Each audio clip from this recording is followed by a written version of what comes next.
আর একটা দোয়া কবুলের সময় রোজাদার যখনই দোয়া করবে তখনই কবুল হবে। চোখের পানি ছেড়ে আল্লাহকে ডাকো, কারণ চোখের পানি দেখলে মা বাবার মায়া সন্তানের প্রতি বেড়ে যায়। ছাত্র যদি কান্না করে শিক্ষকের মায়া বেড়ে যায়। কাছে টানে আয় আয়।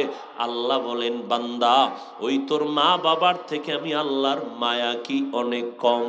শিক্ষকের থেকে আমি আল্লাহর মায়া কি কম? একটা ছাত্র যদি কান্না করে শিক্ষকের যদি মায়া হয় কাছে টেনে নেয়। একটা মা সন্তানের কান্না দেখে যদি বাচ্চাটারে কাছে টেনে নেয় মায়া হয়।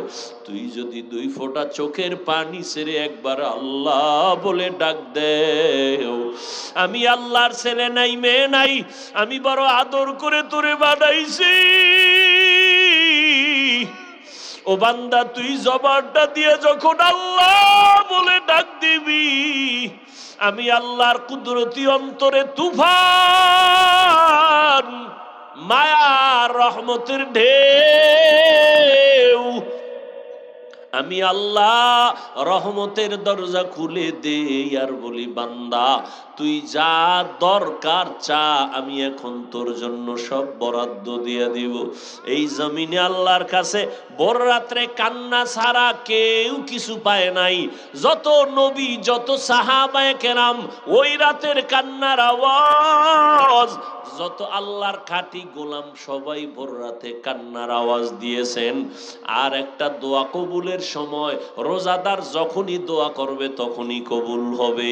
তবে রোজাদারটা রোজাদার হতে হবে। ওই রোজাও রাখবা, মিথ্যাও বলবা, ঝগড়াও করবা, এই রোজাদার হলে হবে না। রোজাদার তোমার চোখের রোজা, হাতের রোজা, কানের রোজা, পায়ের রোজা।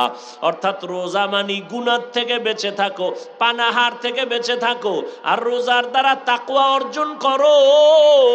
রোজা রাইখা যেমন খানার থেকে বাঁচলা, তাকওয়ার সবক আদায় করো, গুনাহ থেকেও বাঁচো, হাতেরও বাঁচাও, চোখেরও বাঁচাও।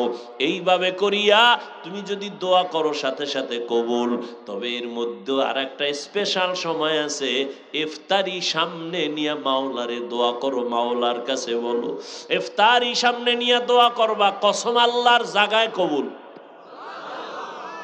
কিন্তু আমাদের কপাল খারাপ, ইফতারির টাইমে এত কাজের আগ্রহ বেড়ে যায়, মহিলারও কাজের মধ্যে ব্যস্ত বানায় দিছে।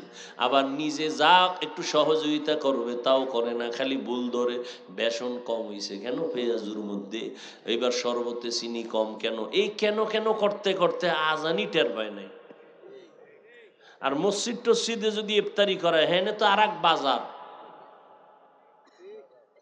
আর এক বাজার। ইফতারির টাইমে দোয়া কবুলের টাইম, দুনিয়ার কথা বলে মসজিদের ভিতরে বা বিভিন্ন অনুষ্ঠানে ইফতারির আয়োজন, বেশি মানুষ যেখানে বসে শুধু কথা কথা কথা, অথচ ওই টাইম চুপ করে আল্লাহর কাছে দোয়া করো। এই বরকতের মাস আর একবার পাবেন, গ্যারান্টি আছে। মায়ার নবী দোয়া করতেন, আল্লাহুম্মা বারিক লানা ফি রাজাব ওয়া শাবান ওয়া বাল্লিগনা রমাজান। ও যুবক, কয়দিন আর দুনিয়ায় বাহাদুরি করবা? তোমার মতো আমার মতো কত যুবক গত রোজায় ছিল, এই রোজায় নাই। ওই যে ঢাকাতে আগুন লাইগা কত মানুষ চলে গেল, তুমি আগামীকাল বাঁচবা গ্যারান্টি নাই। এখন থেকে তৈরি হয়ে যাও, গুনাহ থেকে তওবা করো, আল্লাহর কাছে বলো, আল্লাহ রমাজান আসতেছি, একটা রোজাও ভাঙবো না রে আল্লাহ, তোমার গোলাম হইয়া কবরে যেতে চাই। ও যুবক বাবারা, স্কুলে পড়ো, কলেজে পড়ো, চাকরি করো, ব্যবসা করো, বাধা নাই। তুমি ডাক্তারি পড়ো, ইঞ্জিনিয়ারিং পড়ো, বাধা নাই। তবে নবীর সুন্নত অনুযায়ী চলো, মা বাবার দোয়া নিয়ে চলো, ওলামায়ে কেরামের পরামর্শ নিয়ে চলো। জবানের গুনাহ বন্ধ করো, চোখের গুনাহ বন্ধ করো, মোবাইল দেখিও না, মোবাইলের গুনাহ থেকে বাঁচার চেষ্টা করো, আল্লাহর কাছে তওবা করো, মা বাবার দোয়া নাও। তোমার মতো যুবক তাকায় দেখো, আজ স্কুল কলেজে পড়িও নামাজ ছাড়ে না, নাই? তুমি কেন পারবা না? তোমার মতো যুবক আজকে দেখো নদীর মধ্যে মাছ ধরে, জমিনে চাষাবাদ করে, নামাজ ছাড়ে না। তোমার মনটাকে প্রশ্ন করো, তুমি কেন পারবা না? তোমার মতো যুবক রাস্তায় গাড়ি চালায়, নামাজ ছাড়ে না। তোমার মতো যুবক র্যাব, আর্মি, পুলিশ, বিডিআর এর চাকরি করে, নামাজ ছাড়ে না। ও বান্দা, তুমি কেন পারবা না? ও বৃদ্ধ বাবাজি, আপনার মতো কত বুড়া মসজিদে গিয়ার নামাজ পড়ে, নামাজ ছাড়ে না, আপনি কেন পারবেন না? ও পর্দার আড়ালের আম্মা জানেরা, আপনাদের এত সম্মান, এত মর্যাদা, আপনারা নবীদের মায়ের মতো মা, সাহাবায়ে কেরামদের মায়ের মতো মা।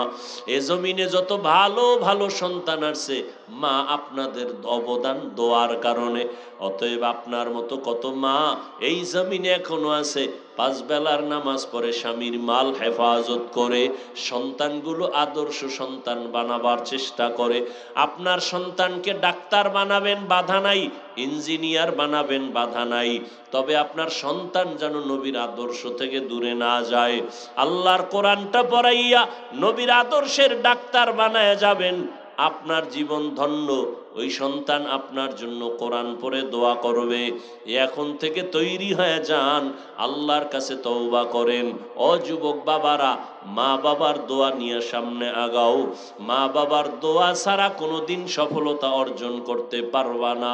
পেছনের গুনার থেকে তওবা করো, মনে মনে আল্লাহকে বলো, হে মালিক, জীবনে যত অন্যায় করেছি আজ তওবা করে ফেললাম, নামাজ ছাড়বো না, বেপরদায় চলবো না, মা বাবাকে কষ্ট দিব না, ওলামায়ে কেরামের পরামর্শ নিয়ে নবীর তরিকায় চলবো। তওবা করার যদি অন্তর তৈরি হয়, মুনাফিকি যদি না থাকে, খাঁটি তওবার নিয়তে দুটো হাত আল্লাহকে দেখায় দেই। আয় আল্লাহ, হাতগুলো কবুল করে নেন, তওবা কবুল করে নেন, তওবার উপরে মজবুত হইয়া চলার তৌফিক দান করেন, আমিন। আলহামদুলিল্লাহি রাব্বিল আলামিন, ওয়াসসালাতু ওয়াসসালামু আলা সাইয়্যিদিল আমবিয়াই ওয়াল মুরসালিন ওয়া আলা আলিহি ওয়া আসহাবিহি আজমাইন। ইয়া আরহামার রাহিমিন, ইয়া আরহামার রাহিমিন, ইয়া আরহামার রাহিমিন, রব্বিরহামহুমা কামা রব্বায়ানি সগীরা। আয় আল্লাহ, আজকের মাহফিল কবুল করে নেন, আয়োজনকারী সহযোগিতাকারীদের কবুল করে নেন।